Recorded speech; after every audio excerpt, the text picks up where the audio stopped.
इस त्योहार के मौके पर Malabar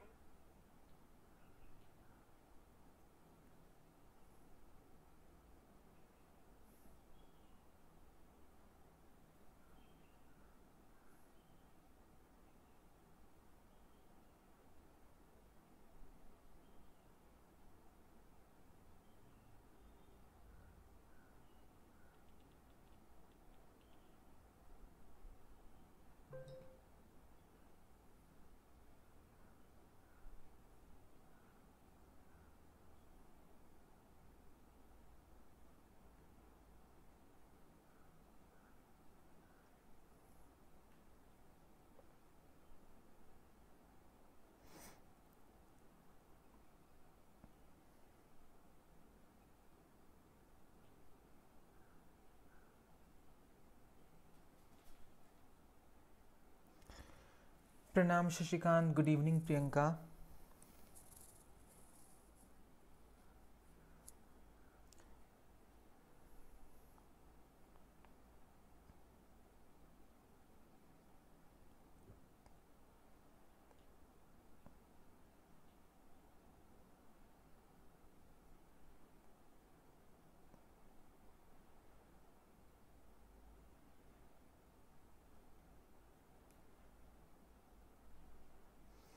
very good Priyanka, very good. वालेकुम अस्सलाम शाइस्ता। चलिए आ जाइए।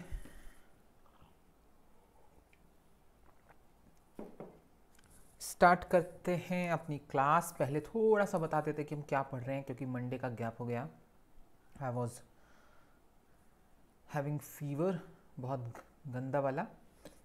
तो जैसा आप जानते हैं हमने यूनिट 4 स्टार्ट किया था, जिसमें हमने नॉन फिक्शनल प्रोज पढ़ना शुरू किया था।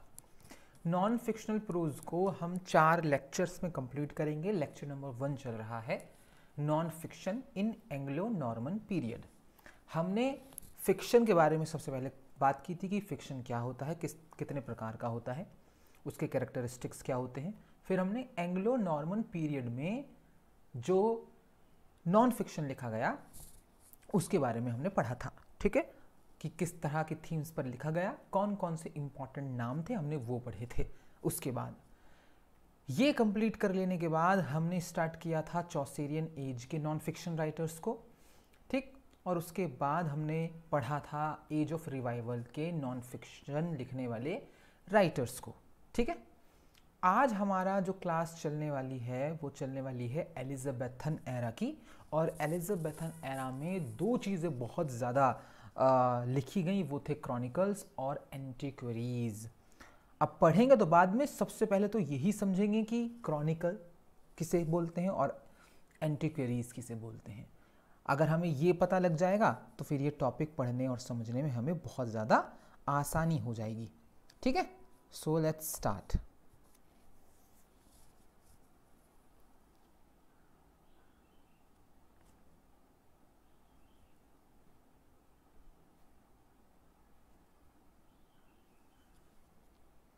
क्या आपको मेरी आवाज़ आ रही है?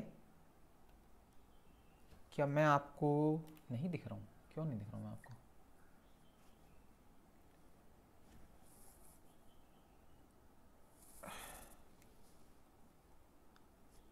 चलिए, हेलो हेलो हेलो।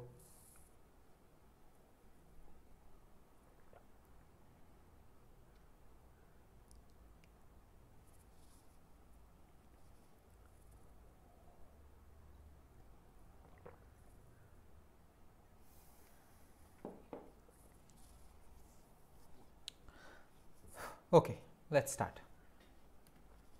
पहले बात करेंगे क्रॉनिकलर्स की। क्रॉनिकलर्स आर राइटर्स और हिस्टोरियंस। क्रॉनिकलर्स वो राइटर्स या इतिहासकार होते हैं हु रिकॉर्ड इवेंट्स, जो घटनाओं को रिकॉर्ड करते हैं, नरेटिव्स को रिकॉर्ड करते हैं सिक्वेंशियल ऑर्डर में। क्रॉनिकल ऑर्डर क्या क्या मतलब होता है? कालक्रम अनुसार, है ना, हिंदी में बोलते हैं हम, क्रम से। Typically documenting historical events, typically ये ऐतिहासिक घटनाओं को डॉक्यूमेंट करते हैं ईयर बाय ईयर।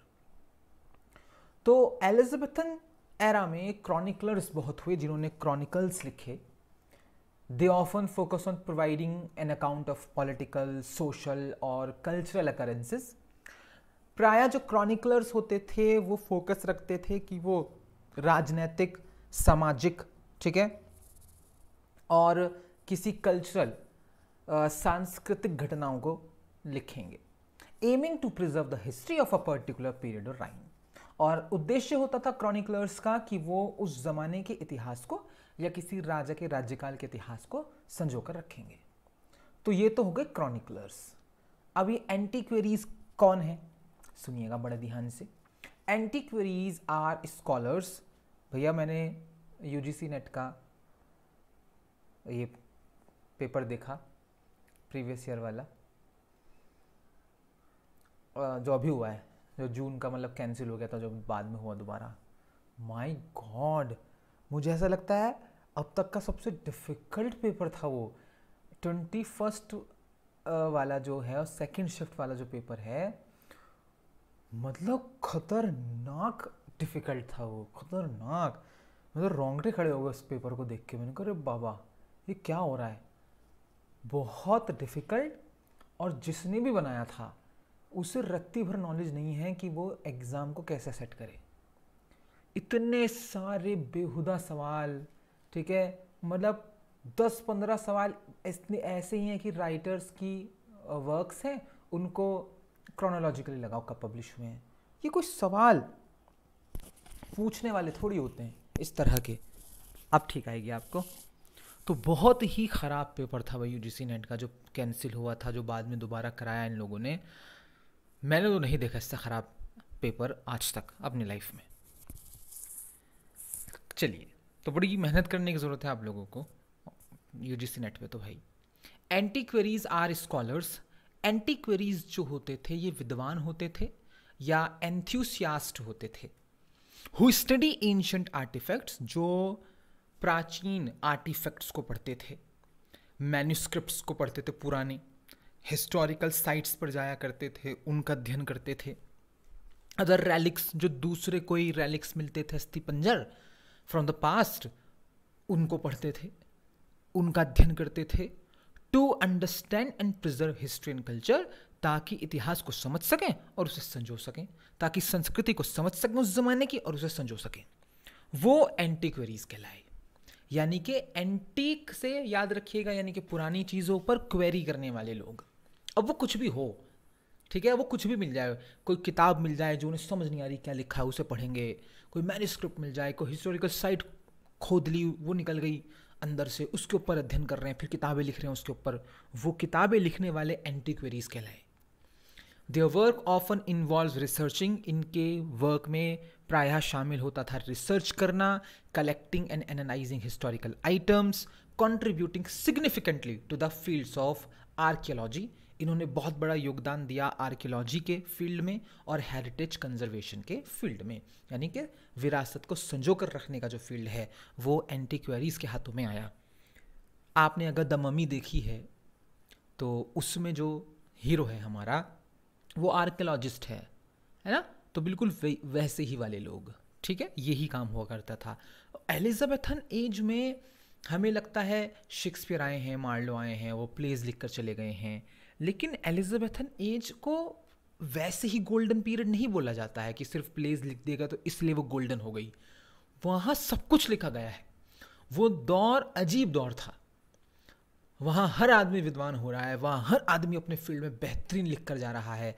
तो हमने कई क्रॉनिकलर्स देखे, हमने कई एंटीक्वेरीज भी देखे जिन्होंने बेहतरीन लिखा। कुछ के नाम हम आपको पढ़ाएंगे, ठीक है, कुछ के बारे में हम पढ़ेंगे। During the Elizabethan era, Elizabethan era के दौरान यानी 1558 से 1603 तक chroniclers and antiquaries played an important role. इन दोनों लोगों ने बहुत ही महत्वपूर्ण भूमिका निभाई थी इन डॉक्यूमेंटरिंग हिस्ट्री, इतिहास को डॉक्यूमेंट करने में, रिकॉर्डिंग इवेंट्स, घटनाओं को रिकॉर्ड करने में, and preserving the cultural heritage of England, और इंग्लैंड के सांस्कृतिक विरासत को संजोने में। These individuals were dedicated to compiling chronicles. ये individuals बहुत ही dedicated थे कि ये chronicles को compile करते थे। Annals यानी कि एक साल का वृत्तांत लिखते थे। Description of England's past, England के past के बारे में डिस्क्रिप्शंस लिखा करते थे। Their works serve as crucial sources for understanding. इनकी रचनाएं बहुत ही क्रूशल स्रोत हैं हमारी समझ का, जो हमें समझ पैदा होती है इंग्लैंड के हिस्ट्री और कल्चर की। प्रोमिनेंट एलिजाबेथन क्रॉनिकलर्स और एंटिक्वेरीज की अगर बात करें तो उसमें सबसे बड़ा नाम है राफेल हॉलिंशेड। आपने गाहे बगाहे कहीं ना कहीं इनका नाम सुना हो सकता है, आपको लग भी रहा होगा हाँ सर कहीं तो सुना है इस आदमी का नाम हमने। मेजर वर्क कौन से हैं इनके? Holinshed's Chronicles of England, Scotland and Ireland 1577। बाद में इसे एक्सपेंड किया इन्होंने 1587 तक। ये इनकी सबसे महत्वपूर्ण रचना है। इसमें इंग्लैंड का, स्कॉटलैंड का और आयरलैंड का इतिहास है। कौन कौन से राजा किस किस दौर में हुए, राजाओं ने किन किन लोगों को मारा, किन किन को अपना प्रधानमंत्री बनाया, किसकी मौत कैसे हुई, किसके फैमिली का क्या डायनामिक्स था, किसकी किस लड़ाई हो रही थी, किसने उस राजा के ज़माने में किसने अटैक किया, वो सारी बातें राफेल हॉलिंशेड ने अपनी इस किताब, अपने इस क्रॉनिकल में लिखी थी। अब इसका सिग्निफिकेंस क्या है? हॉलिंशेड का नाम आपने विलियम शेक्सपियर के सोर्सेज में कहीं पढ़ा होगा। अगर आपके दिमाग में बज रहा है कि हाँ यार सर कहीं तो हमने इस आदमी को सुना है, तो जब आप कभी विलियम शेक्सपियर के सोर्सेज याद करते हैं, हमने खुद आपको सोर्सेज पढ़ाए हैं यूनिट 1 में, वहाँ पर भी इस आदमी का नाम आया था। लेकिन तब आपको नहीं पता था कि आप इस आदमी को पढ़ेंगे नॉन फिक्शनल प्रोज में यूनिट 4 में। अब सिग्निफिकेंस क्या है इसके वर्क की और इस आदमी की? This monumental work served as one of the primary historical sources. ये मॉन्यूमेंटल वर्क सर्व करता है एक प्राइमरी हिस्टोरिकल सोर्स के रूप में विलियम शेक्सपियर के हिस्ट्री प्लेस की, इंक्लूडिंग मैकबेथ, किंग लियर और रिचर्ड III भी। सो सारे के सारे जो हिस्टोरिकल प्लेस विलियम शेक्सपियर ने लिखे हैं, Henry IV part 1, part 2, Henry V, Henry VI, ठीक है, हेनरी VIII, वो सब का सोर्स राफेल हॉलिंशेड की ये किताब है, Holinshed's Chronicles of England, Scotland and Ireland. Macbeth भी यहीं से है, ठीक है, किंग लियर भी यहीं से है, ठीक है, और रिचर्ड III भी यहीं से है। The chronicles provided a comprehensive narrative of the history of the British Isles. इस क्रॉनिकल्स ने प्रोवाइड करी हैं एक कॉम्प्रिहेंसिव नरेटिव ब्रिटिश आइल्स के इतिहास की। तो हो गया ना बहुत इंपॉर्टेंट आदमी। ये ना होता तो शेक्सपियर के लगभग 15 प्लेज ना होते 37 में से। अगला आदमी है जॉन स्टो, 1524-25 से 1605, ठीक है। Major works the chronicles of England लिखा था इन्होंने 1580 में, और एक किताब आई थी अ सर्वे ऑफ लंदन 1598 में। ये दो ऐतिहासिक किताबें इन्होंने लिखी हैं, ठीक है, ये हिस्ट्री की किताबें हैं एक तरह से। सिग्निफिकेंस अगर देखा जाए, स्टो वॉज अ लंदन बेस्ड एंटिक्वेरी, ये लंदन बेस्ड एंटिक्वेरी थे, who meticulously documented the history. बड़ी निपुणता के साथ इन्होंने हिस्ट्री, टॉपोग्राफी, डेली लाइफ जो थी लंदन की, उसको डॉक्यूमेंट किया। इन्होंने अपनी किताब अ सर्वे ऑफ लंदन में लंदन की एक एक गली का जिक्र किया हुआ है कि ये गली इस गली से जुड़ती है, इस गली के नुक्कड़ पे ये वाला कैफ़े है, इस गली के नुक्कड़ पे ये आदमी रहता है, ये वाले ड्यूक का मकान यहाँ पर है, ये वाला थिएटर यहाँ पर है, ये वाला थिएटर वहाँ पर है। तो वो जो डिटेलिंग है इस आदमी की इस किताब के अंदर लंदन शहर की, वो काबिल तारीफ़ है। His survey of London offers a detail description of the cities streets, जैसा जो अभी हम आपको बता रहे हैं, वालेकुम अस्सलाम ज़ारा, कि इनका जो सर्वे ऑफ लंदन है वो बहुत ही डिटेल डिस्क्रिप्शन देता है शहर की गलियों की, बिल्डिंग्स की एंड कस्टम्स और रीति रिवाजों की ड्यूरिंग एलिजाबेथन टाइम्स के दौरान। हम एक बार शर्लॉक होम्स देख रहे थे, तो आप भी देखिएगा, बहुत शर्लॉक होम्स पहले तो पढ़िएगा, ना पढ़ पाएँ तो वेब सीरीज़ देखिएगा।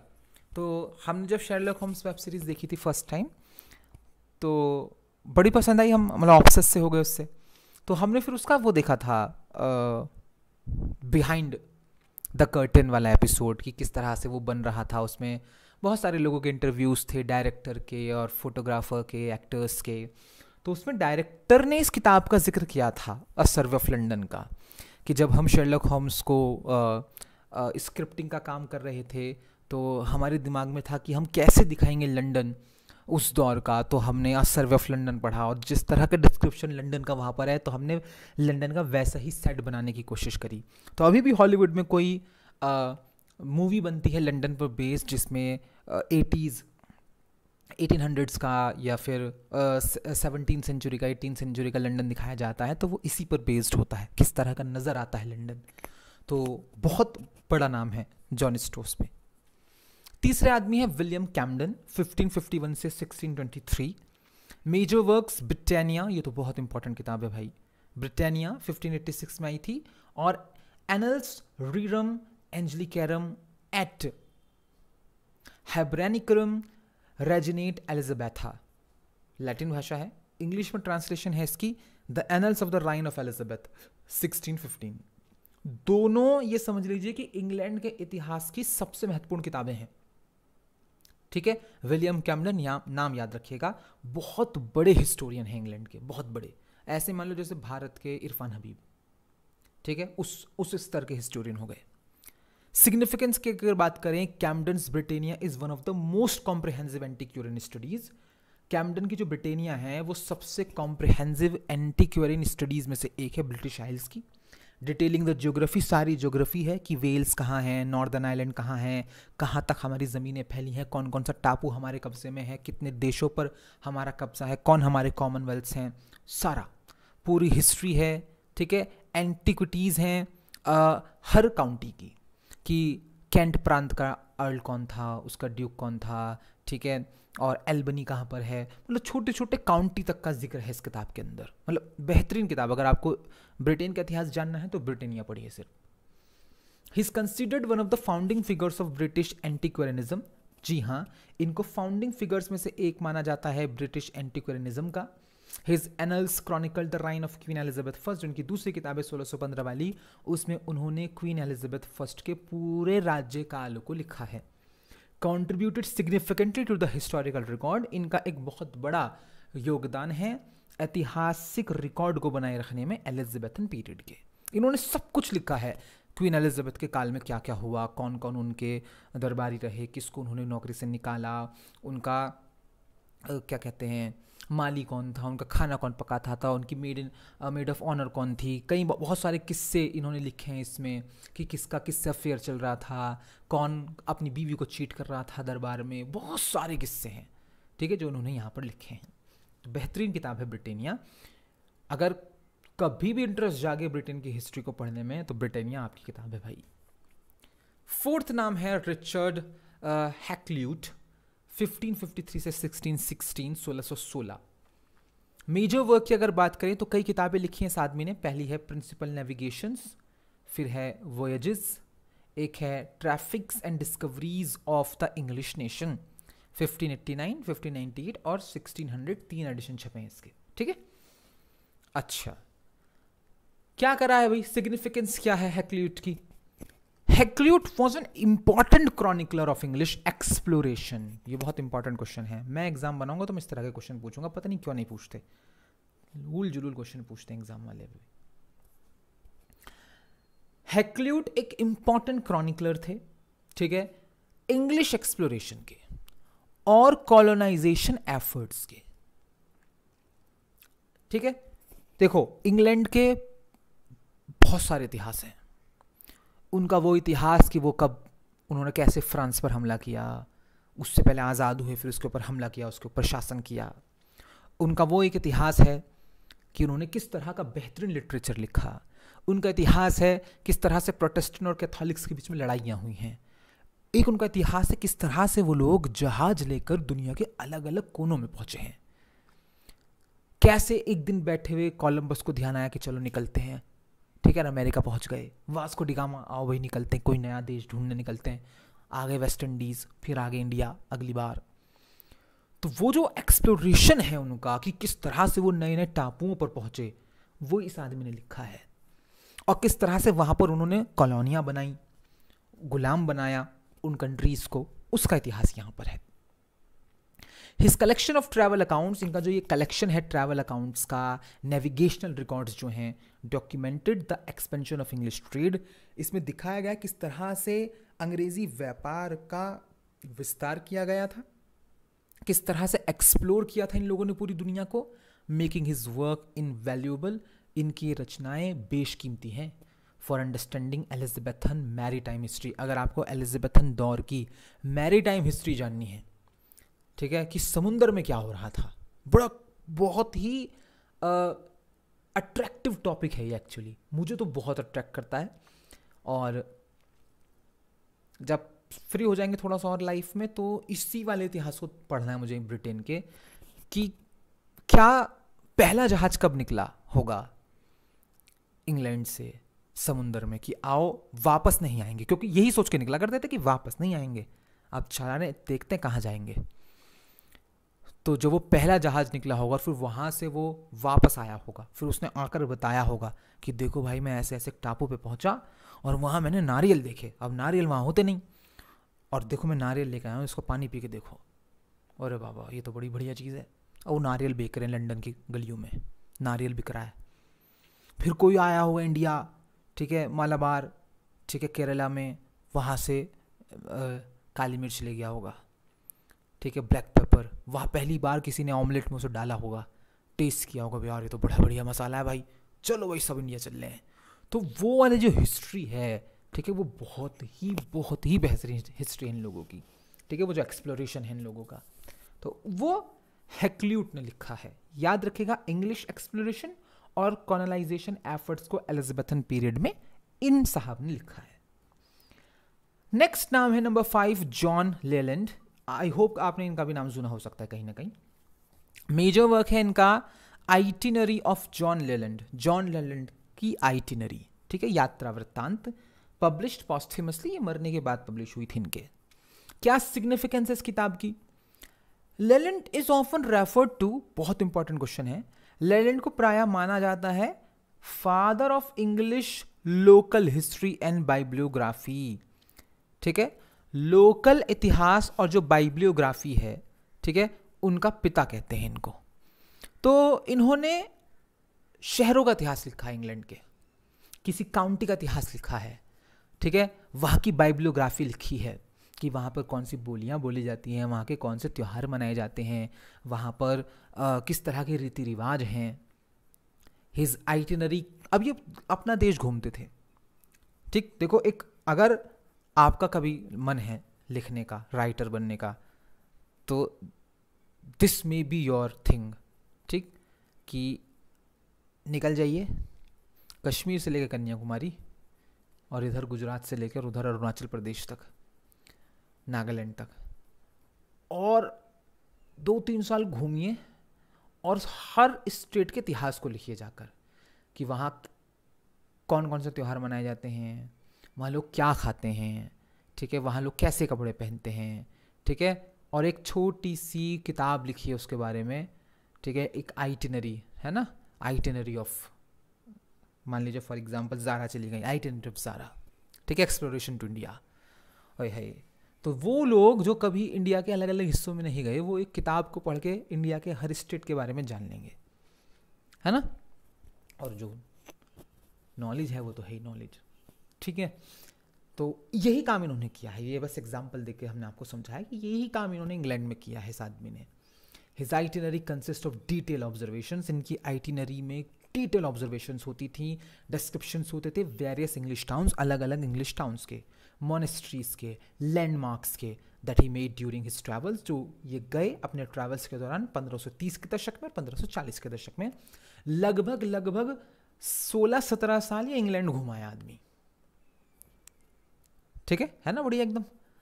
तो मस्त है ये एक बहुत बेहतरीन आइडिया है अमीर होने का, एक्चुअली अमीर और नॉलेजेबल होने का। तो पैसा तो हमेशा आपके बाद में आना चाहिए, पहले की नॉलेज ले ली जाए, आप कैसे भी करके नॉलेज ले लो, काम सीख लो, नॉलेज ले लो, पैसा थर्ड प्रायोरिटी, पैसा का बाद में खुद आ जाएगा, ठीक है। First try to improve yourself, try to learn something new, ठीक है, डेली बेसिस पे, ठीक, तो फिर सब कुछ ठीक हो जाएगा। Although he started his work earlier, वैसे तो उन्होंने बहुत शुरुआत में अपनी रचनाएं लिखनी शुरू कर दी थी, but his influence extended well into the Elizabethan era, लेकिन इनका इन्फ्लुएंस एलिजाबेथन एरा में सबसे चरम सीमा पर पहुंचा था, इसलिए हम इन्हें एलिजाबेथन टाइम में पढ़ते हैं, लेकिन उन्होंने पहले ही दिया था शुरू, उन्होंने पहले ही कर दिया था लिखना। So really a good writer उस जमाने के नॉन फिक्शन के, ठीक है। चलिए अभी पढ़ाते पढ़ाते ये जो आइडिया हमने आपको बताया, ये पढ़ाते पढ़ाते हमें आ गया, हमें ऐसा लग रहा है कि हम ही निकल जाना चाहिए, क्योंकि हम 17 के आसपास स्टेट्स तो इंडिया के कवर कर ही चुके हैं पहले ही, ठीक है। तो हम ही आगे कंटिन्यू कर सकते हैं, लिख सकते हैं कि देखो यहाँ पे ये होता है, यहाँ पे ये होता है। बहुत नॉलेज है भाई ट्रैवलिंग में, बहुत ही नॉलेज है ट्रैवलिंग में। हमने बहुत छोटी सी क्लास में कूर्ग के बारे में पढ़ा था, भूल गए कूर्ग में ये होता है, वो होता है, फलाना ढिमाका। अब जब कूर्ग गए, ठीक है, और वहाँ कॉफ़ी प्लांटेशंस में गए, वहाँ कॉफ़ी बनते हुए देखा, ठीक है, वहाँ अवाकाडो के पेड़ देखे, अवाकाडो निकलते हुए देखे, वहाँ काली मिर्च को उगता हुआ देखा, वहाँ पर फॉग को अपने सर के ऊपर तैरते हुए देखा, तो फिर वो दिमाग में बैठ गया कि ओ कूर्ग अपनी कॉफ़ी प्लांटेशन के लिए फेमस है। ये तो हमने किताब में पढ़ा है बचपन में, लेकिन याद नहीं है। अब कभी नहीं भूलेंगे क्योंकि देख कर आ चुके हैं। अच्छा, कॉफ़ी को स्विट्ज़रलैंड ऑफ इंडिया क्यों कूर्ग को स्विट्ज़रलैंड ऑफ इंडिया क्यों कहते हैं? ओ क्योंकि यहाँ पर इस तरह की धुंध चलती है बहुत नीचे, वो लगता है स्विट्ज़रलैंड जैसा, ठीक है। तो अवाकाडो बास्केट क्यों बोलते हैं कूर्ग को? क्योंकि अवाकाडो उगता है वहाँ पर बहुत बहुत बड़ी उसमें। तो अभी हम गए थे कूर्ग, 100 रुपये किलो अवाकाडो लेके आया था मैं और मेरी वाइफ, 100 रुपये किलो। तो 150 रुपये के 12-13 अवाकाडो थे, इतने बड़े बड़े। अब यहाँ पर हम कभी मंगाते हैं तो 100 रुपये का एक आता है, 150 रुपये का एक अवाकाडो आता है, वहाँ पर 150 रुपये के 12-13 आए थे, ठीक है। तो ट्रैवलिंग से ये होता है, इन्होंने किया। अब देखते कौन करता है इंडिया में। 6th है माइकल ड्राइटन, 1563 से 1631 में जो वर्क है इनका पॉली ऑल्बियन। 2 बार इन्होंने लिखी इस किताब को, 1612 और 1622। सिग्निफिकेंस क्या है इस किताब की?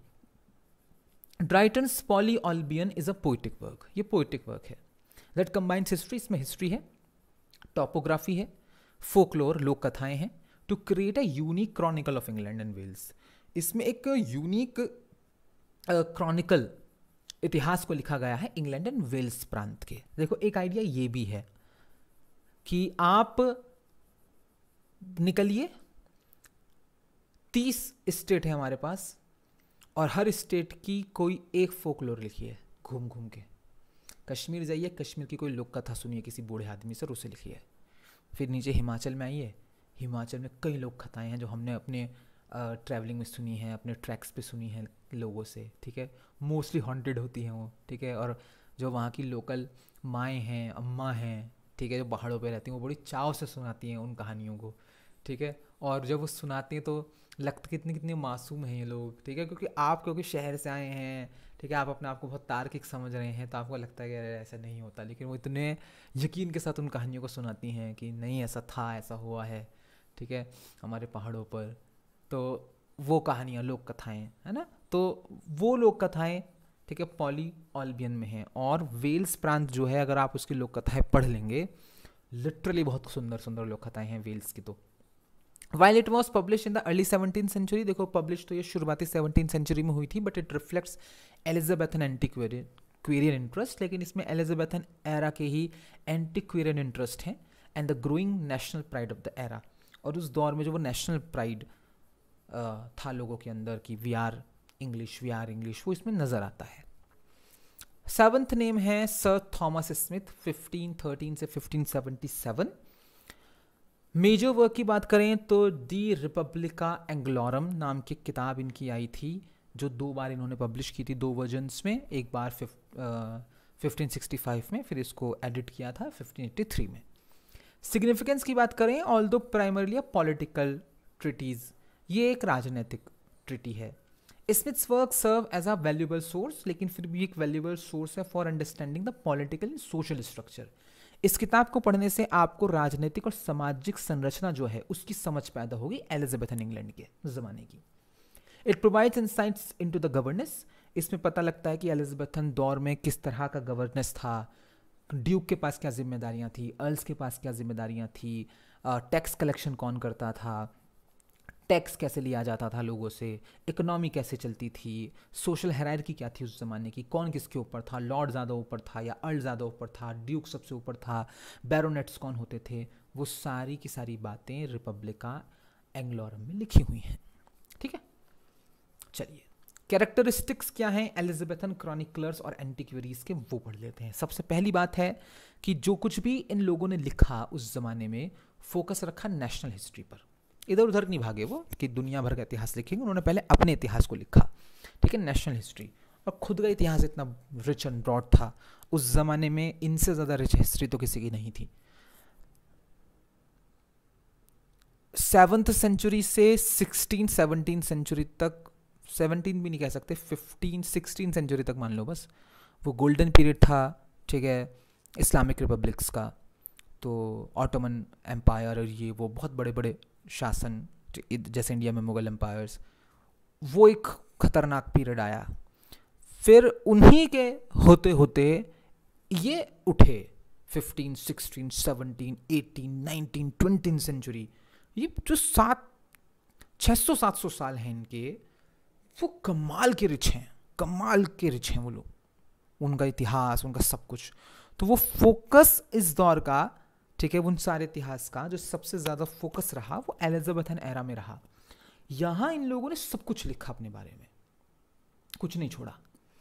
दे sought to compile the history of England. ऐसा लगता था कि ये निकले हैं कि हमें इंग्लैंड के इतिहास को कंपाइल करना है, एंड इट्स इंस्टीट्यूशंस, और इंग्लैंड के इंस्टीट्यूशंस के इतिहास को, यहाँ के चर्च, ठीक है, यहाँ की पार्लियामेंट, ठीक है, इनके इतिहास को। Often tracing the genealogy of the monarchy, प्रायः ये मोनार्की की जेनोलॉजी को ही वो करते थे फॉलो, कि ये हमारा राजा है, इनका बाप राजा था, इनका बाप राजा था, इनका बाप राजा था, इनका बाप राजा था, वहाँ से लिखना शुरू करते हैं, चलो आओ, इसी को फॉलो करते थे, ये पैटर्न को। एंड द नोबल फैमिलीज, और नोबल फैमिलीज को, कि ये ड्यूक है, इनके बाप ड्यूक थे, इनके बाप ड्यूक थे, इनके बाप ड्यूक थे, तो चलो इनके इतिहास को लिखना शुरू करते हैं। तो नेशनल हिस्ट्री पर फोकस रहता था। दूसरा कैरेक्टरिस्टिक था interest in local history and topography. जो लोकल हिस्ट्री है इंग्लैंड की, और जो लोकल टोपोग्राफी है कि कौन सा पहाड़ कहाँ है, कौन सा पहाड़ कहाँ है, तो उस पर बड़ा फोकस रहता था और बड़ा इंटरेस्ट था, ठीक। तो एक बार मैं ऋषिकेश गया था, तो मतलब ऋषिकेश मेरा one of the favourite destinations है, तो मैं जाता रहता हूँ ऋषिकेश, जब भी मेरा मूड सा ख़राब होता चलो ऋषिकेश चलते हैं। तो ऐसे ही वन ऑफ द ट्रिप्स में मैं ऋषिकेश गया, तो वहाँ पर मुझे एक लड़का मिला, मुझे तो अब नाम भी याद नहीं उसका बेचारे का। तो वो मिला था राफ्टिंग करते वक्त, ठीक है। तो राफ्टिंग मैं और मेरी फ्रेंड मेरे साथ थी, और राफ्टिंग में 6-7 लोग होते हैं, तो वो पूरी बोट लेके जाता है, तो उसमें से एक लड़का भी था, तो उससे हाय हेलो हुई। तो वो ऑटो से आपको एक पॉइंट तक लेके जाते हैं, फिर वहाँ से आप राफ्टिंग शुरू करते हैं, तो वो वहीं ऑटो से हमारी बातचीत शुरू हुई।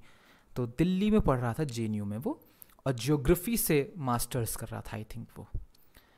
He was quite knowledgeable about each and everything, और उससे बात करने में इतना मज़ा आ रहा था, इतना मज़ा आ रहा था कि मतलब मुझे ऐसा लग रहा था कि काश मुझे ज्योग्राफी का टीचर ऐसा मिला होता जैसे लड़का है। तो जब पहाड़ों पे चढ़े तो बता रहा है कि देखो ये इधर पहाड़ दिख रहे हैं आपको काले काले पत्थर वाले, ये वाला पत्थर होता है, इसे ये कहते हैं, ये इसी एरिया में मिलता है, ठीक है, ये खद्दर है, ये वो है, ये फलाना ढिमाका, पता नहीं क्या क्या बता रहा था वो। तो उसे सब पता था कि अरावली पर्वत वहाँ से शुरू हो रहा है और दिल्ली तक आ रहा है, ठीक है, ये पर्वतमाला यहाँ से शुरू हो रही है, वहाँ पे ख़त्म हो रही है। तो वो इसको टॉपोग्राफी बोलते हैं। अब ऐसा ही एक इंटरेस्ट एलिजाबेथन दौर में क्रॉनिकलर्स और एंटिक्वेरीज को था। वो लोकल हिस्ट्री और टॉपोग्राफी को लिखा करते थे। तो पहले जीपीएस तो होता नहीं था, है ना, कि जीपीएस है भाई, चलो जीपीएस के अकॉर्डिंग कर लेते हैं, तो जीपीएस नहीं था। तो क्या करते थे कि देखो एक नदी है, ये नदी जब यहाँ से वहाँ तक बह रही है तो उसके उस तरफ ये एरिया है, उसके इस तरफ ये वाला एरिया है, इस तरह से टॉपोग्राफी लिखते थे। एंटिक्वेरीज जैसे कि William Camden, John Leland focused on the description of counties. उन्होंने काउंटीज के डिस्क्रिप्शन को लिखा, टाउन्स के डिस्क्रिप्शंस को लिखा, उनकी गलियों के बारे में लिखा, उनके लैंडमार्क्स के बारे में लिखा कि जब आप फला शहर से फला शहर की तरफ जाएंगे तो आपको एक बहुत बड़ा, ठीक है, एक भीड़ मिलेगा, ठीक है, तो समझ जाइएगा कि आप इस इलाके से गुजर रहे हैं। तो उस तरह की टॉपोग्राफी और लोकल हिस्ट्री इन्होंने लिखी। तीसरा characteristic use of primary sources. इन्होंने प्राइमरी सोर्सेज का इस्तेमाल किया, ठीक है। क्या मतलब है इस बात का, ये बताते हैं, पानी पीते हैं पहले।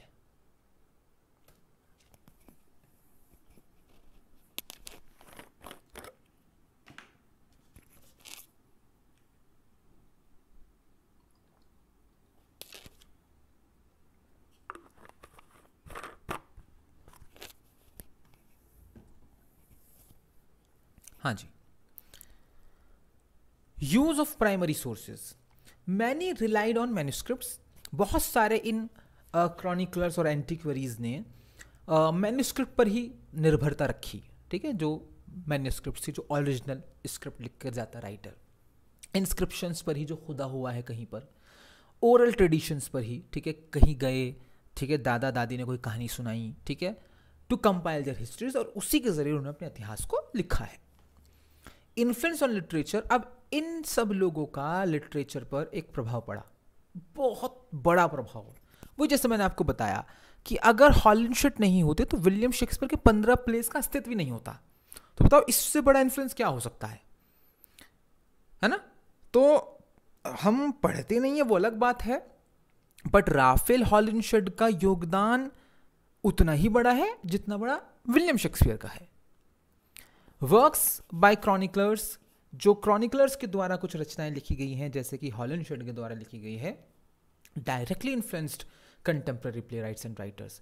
इन रचनाओं ने तो डायरेक्टली मौजूदा नाटककारों और राइटर्स को इन्फ्लुएंस किया है, पर्टिकुलरली विलियम शेक्सपियर, खासतौर से विलियम शेक्सपियर को। These chroniclers and antiquaries laid the foundation for modern historical and antiquarian studies. इन्हीं chroniclers और antiquaries ने नींव रखी है आधुनिक ऐतिहासिक और एंटिक्वेरियन स्टडीज की। Preserving the cultural and historical heritage, इन्होंने संजो कर रखा है सांस्कृतिक और विरासत के इतिहास को एलिजाबेथन इंग्लैंड के फ्यूचर जनरेशन के लिए, ठीक है। तो ये बहुत इंपॉर्टेंट लोग थे। चलिए अच्छे से इनके नोट्स बना लीजिएगा, मतलब ये जो टॉपिक है क्रॉनिकलर्स और एंटिक्वेरीज, इससे ज़्यादा डिटेल में आई डोंट थिंक सो कि आपको पढ़ने की ज़रूरत है, दैट्स इनफ, ठीक है। बस यही जो हमने आपको पढ़ाया है, इन्हीं नोट्स से अपने नोट्स तैयार करिए, बहुत हो गया, बस इन्हें रट लीजिएगा इन सारी बातों को, यहाँ से क्वेश्चन आएगा तो हो जाएगा आपसे, ठीक है। आगे बढ़ते हैं। अब एलिजाबेथन, तो भाई एलिजाबेथन एज है, वो तो गोल्डन एज हो गई, वहाँ तो सब कुछ लिखा गया, वहाँ बेहतरीन ड्रामेटिस्ट आए, वहाँ बेहतरीन पोइट्री लिखी गई, वहाँ पर बेहतरीन क्रॉनिकलर्स और हिस्टोरियंस और एंटिक्वेरीज आए, तो वहाँ पर कुछ बेहतरीन लिटरेरी क्रिटिसिज्म भी लिखे गए, ठीक है। अब देखो ये बहुत ही डीप और बहुत ही गहरा टॉपिक है, तो अभी इतना गहरा है कि इसमें कितना भी गहरा गोता मार लेना आप, ठीक है, जब आप सेल्फ स्टडी करो। हम यहाँ पर आपको एक नाम और उसकी रचना, एक नाम और उसकी रचना और उसका एक छोटा सा योगदान, ये आपको बता रहे हैं, ठीक है। And if you want to study deep you can, and you can go for it, क्योंकि यहाँ से क्वेश्चन आ जाता है, ठीक है। चलिए पहला नाम है फिलिप सिडनी, बहुत बड़े ड्रामेटिस्ट थे, हम इनके बारे में यूनिट 1 में पढ़ चुके हैं, ठीक है, कि इन्होंने क्या क्या लिखा है।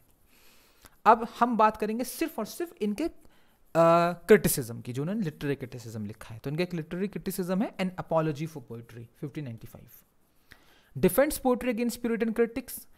जो प्यूरिटन क्रिटिक्स थे, जो प्यूरिटन दौर के लोग थे, वो पोइट्री को बहुत कोसते थे, उन्होंने डिफेंड किया पोइट्री को, and argues for its moral and imaginative value, और आर्ग्यूमेंट पेश किया कि पोइट्री के अंदर भी एक नैतिक और एक इमेजिनेटिव मूल्य है। Emphasises poetry's ability to teach and delight, उन्होंने एम्फेसाइज किया कि काव्य के अंदर ताकत है कि वो सिखा भी सकती है और वो मनोरंजन भी कर सकती है, ठीक है। तो फिलिप सिडनी का एन अपॉलॉजी फॉर पोइट्री। दूसरा है जॉर्ज पचनहैम का द आर्ट ऑफ इंग्लिश पाउजी 1589, ठीक है। ये एक बहुत फेमस किताब है लिटरेरी क्रिटिसिज्म की।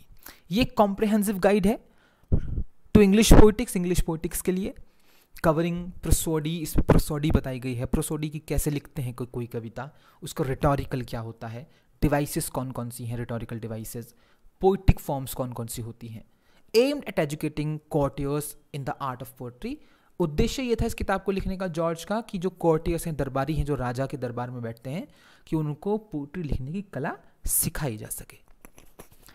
तीसरा नाम है रॉजर एशम, इनकी एक किताब है the schoolmaster 1517, literary criticism की एक और masterpiece, focuses on classical education, इसमें क्लासिकल एजुकेशन पर फोकस था, and the use of literature to shape moral character, और लिटरेचर का इस्तेमाल कैसे कर सकते हैं आप किसी को नैतिक रूप से बेहतर करने के लिए, discusses how to read and write effectively, इस किताब में रॉजर ने बताया है कि इफेक्टिवली कैसे पढ़ा जाए और कैसे लिखा जाए। चौथा नाम है थॉमस लॉज, इनका नाम तो आपने सुना ही है, ठीक है, और ये हमने आपको पढ़ाया भी है यूनिट 1 में, defence of poetry, music and stage plays 1579। तो पोएट्री के ऊपर सवाल उठे हर दौर में, म्यूजिक के ऊपर उठे, एक दौर में स्टेज के ऊपर भी उठे कि स्टेज जो है वो अनैतिकता फैला रहा है, क्योंकि स्टेज पर कुछ भी दिखा रहे हैं नाटककार। उसको डिफेंड किया इस किताब में थॉमस ने। A response to Puritan objections against poetry and drama. अब प्यूरिटन्स हर बात से खफा थे, पोएट्री से और ड्रामा से, ठीक है। जो कंजर्वेटिव रूढ़िवादी धार्मिक लोग होते हैं ना, जिन्हें हर चीज़ से प्रॉब्लम होती है, अरे ये मत पहनो, ये मत खाओ, ये मत करो, वो मत करो, ठीक है, गाने मत गाओ, यहाँ मत जाओ, ठीक है, नाचो गाओ मत, बिल्कुल वैसे ही होते हैं प्यूरिटन्स, अभी भी ऐसे ही हैं प्यूरिटन्स, ठीक है। तो अब उनको हर चीज़ से प्रॉब्लम थी, उन्हें तो उस ज़माने में पोएट्री से प्रॉब्लम थी, उस ज़माने में ड्रामा से प्रॉब्लम थी। थॉमस ने उसी का रेस्पॉन्स दिया इस किताब को लिखकर। Defending their role in educating, defend किया कि देखो इन प्लेस का, इन म्यूजिक का, इन पोएट्री का एक रोल है एजुकेट करने में, ठीक है, और एंटरटेन करने में सोसाइटी को, और एंटरटेनमेंट सोसाइटी के लिए उतना ही ज़रूरी है जितना कि खाना। ये हम सोशियोलॉजी की अपनी किताब में पढ़कर आते हैं 7th-8th क्लास में, अगर आपको याद हो तो। यूपी बोर्ड में तो पढ़ते हैं, अब बाकी का मुझे नहीं पता, हमने तो पढ़ा था, हमें बताया गया था कि मनोरंजन कितना इंपॉर्टेंट है और किस तरह से पंचायतें मनोरंजन के लिए मेले लगवाती हैं, ठीक है ना, तो वो पूरा एक चैप्टर हमने पढ़ा था बचपन में। स्टीफन गॉसन एक नाम है, 5th नाम, और इनकी किताब है लिटरेरी क्रिटिसिज्म की बहुत famous, the school of abuse 1579। Criticises the immorality of contemporary poetry and drama, उस जमाने की पोएट्री एंड ड्रामा में जो अनैतिकता थी उसको क्रिटिसाइज करते हैं। कॉलिंग फॉर रिफॉर्म, कहते हैं कि सुधार चाहिए। हिज अटैक प्रॉम्प्टेड रिस्पॉन्सेज, अब इन्होंने अटैक किया, कई रिस्पॉन्स आए इस किताब पर, ठीक है, दूसरे क्रिटिक्स की तरफ से, जैसे कि फिलिप सिडनी ने स्टीफन गॉसन को अच्छे से सुनाया था, ठीक है। विलियम वेब हैं, आ डिस्कोर्स ऑफ इंग्लिश पोएट्री 1586 में इनकी किताब आई थी लिटरेरी क्रिटिसिज्म की। Advocates for the refinement of English poetry, इन्होंने कहा था कि इंग्लिश पोएट्री को सुधारिए, शुद्ध करिए, रिफाइन करिए, बेस्ड ऑन क्लासिकल मॉडल्स, बिल्कुल वैसे ही पोएट्री लिखी जानी चाहिए जैसे प्राचीन रोम में, प्राचीन ग्रीस में लिखी जा रही थी। डिस्कसेस इंग्लिश मीटर, इन्होंने इंग्लिश मीटर को डिस्कस किया, and the state of contemporary poetry, और अपने समकालीन पोएट्री की स्थिति क्या है उसके बारे में इन्होंने इस किताब में लिखा है। तो ये 6 नाम और ये 6 किताबें एलिजाबेथन पीरियड की लिटरेरी क्रिटिसिज्म की सबसे इंपॉर्टेंट है। ये नाम, ये सन और ये राइटर आपको याद होना चाहिए, ठीक है। These works collectively shape the critical discourse, इन रचनाओं ने कलेक्टिवली क्रिटिकल डिस्कोर्स को शेप किया एलिजाबेथन एरा के। Laying the groundwork for the development of English literary theory, इन्होंने एक नींव बना दी थी इंग्लिश लिटरेरी थ्योरी के डेवलपमेंट के लिए, ठीक है। Thank you. तो लेक्चर नंबर 1 कंप्लीट हुआ। नॉन फिक्शन प्रोज हमारा चल रहा है, ठीक है। नॉन फिक्शनल प्रोज का lecture number 1 Anglo Norman period. अब है तो एंग्लो नॉर्मन पीरियड, लेकिन हमने आपको एलिजाबेथन एज तक सब कुछ पढ़ा दिया है। अब कल से हम पढ़ेंगे प्यूरिटन से लेकर रोमांटिक एज के नॉन फिक्शन को, ठीक है। यहाँ पे भी काफ़ी अच्छी चीज़ें हम पढ़ेंगे। तो लेक्चर नंबर 2 हम कल स्टार्ट कर देंगे। लेक्चर नंबर 1 की PDF आपको आज आपके टेलीग्राम चैनल पर मिल जाएगी, ठीक है।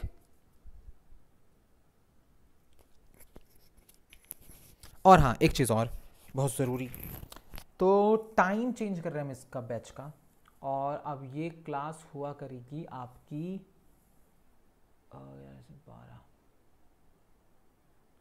1 से 2, ठीक है।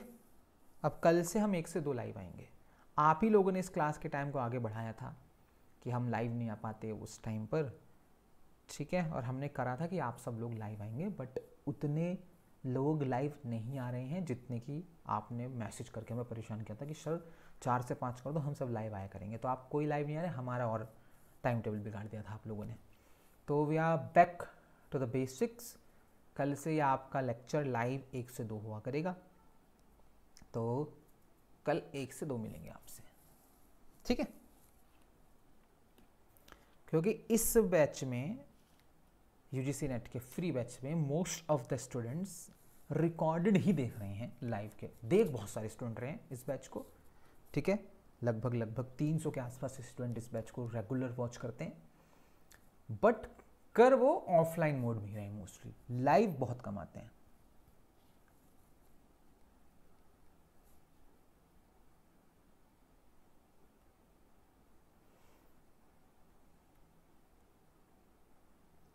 चलिए, वीडियो पर लाइक दबा दीजिएगा और शेयर करते रहिए भाई नए नए स्टूडेंट्स के साथ इसे। बहुत इंपॉर्टेंट क्लासेस हैं ये, मतलब ये इतनी इंपॉर्टेंट हैं आपको यकीन नहीं आएगा। I got a call from a very respected teacher, ठीक है, जो यूजीसी नेट को पढ़ाता है, बहुत फेमस टीचर है, मैं नाम नहीं लूँगा उसका, उस टीचर का, बहुत फेमस टीचर है यूजीसी नेट के लिए, इंग्लिश के लिए बात कर रहे हैं हम। और उन्होंने हमें कॉल करके कहा कि सर प्लीज़ आप ये फ्री मत पढ़ाइए, ठीक, यूजीसी नेट का, क्योंकि मतलब मुझे ये बताया है कि उनकी क्लासेस के कमेंट सेक्शन में बच्चे जाकर ये कमेंट कर रहे हैं कि अरे वहाँ पढ़िए जाकर, ठीक है, वो बहुत अच्छी क्लासेस चल रही हैं वहाँ पे फ्री। तो उनका वो कॉल आया था, तो फिर मैंने उनसे बोला, मैंने कहा सर अभी तो मैंने वादा कर दिया स्टूडेंट से कि आई complete the syllabus for them before the exam, so I can not stop it right now, और इट्स माई फ्यूचर प्लानिंग, ठीक है, कि इसी वजह से मैं फर्स्ट बैच पढ़ा भी रहा हूँ, ठीक है, कि ताकि मैं भविष्य में यूजीसी नेट के बैचेस अनाउंस कर सकूँ। सो फिर मैंने उन्हें समझाया कि मैंने कहा नहीं सॉरी सर, तो या तो अच्छी क्लासेस हैं ये, बढ़िया, तो पहुँचाइए बच्चों तक, जिन भला हो जाए उनका। दिसंबर और जनवरी में होगा आपका यूजीसी नेट, और देकर रहिए। पेपर 1 की तैयारी करते रहिएगा आप लोग, है ना, पेपर 1 बहुत इंपॉर्टेंट है, बहुत ज़्यादा इंपॉर्टेंट है। वो पेपर 1 मोस्टली स्टूडेंट कर लेते हैं, मैंने देखा है ऐसा, खासतौर से वो स्टूडेंट अगर किसी ने एसएससी वैसेससी की तैयारी की हो कभी अपनी ज़िंदगी में, तो वो तो बच्चा कर ही लेता है।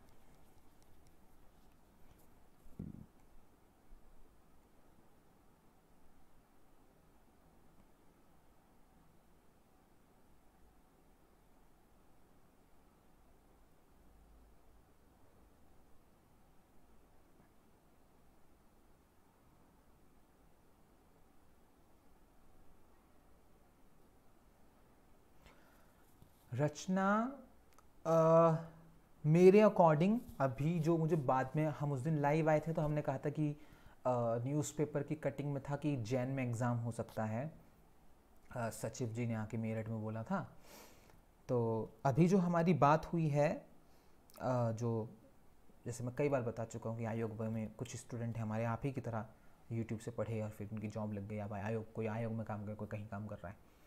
तो उन्होंने ये बोला था कि सर बहुत मुश्किल लग रहा है, यूपी टीजीटी का एग्ज़ाम, यूपी टीजीटी पीजीटी का एग्ज़ाम जैन में हो जाएगा, और फैब में क्योंकि वो है यूपी बोर्ड के एग्ज़ाम, तो मोस्ट प्रोबेबली अब यूपी टीजीटी पीजीटी का एग्ज़ाम मार्च के फर्स्ट वीक में या मिड में जाकर कहीं होगा, यूपी बोर्ड के एग्ज़ाम फिनिश होते ही, क्योंकि तभी सेंटर्स की अवेलेबिलिटी हम लोगों के पास होगी।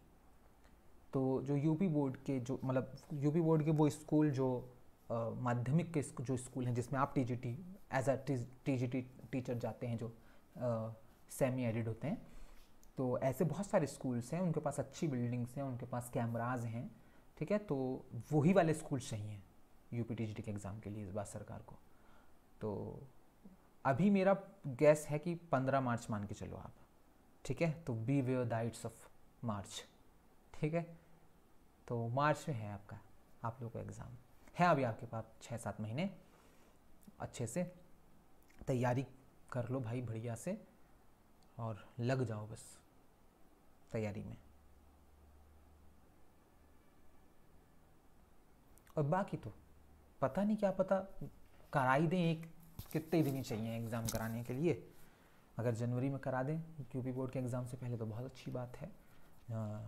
मुश्किल है बट नामुमकिन तो नहीं है।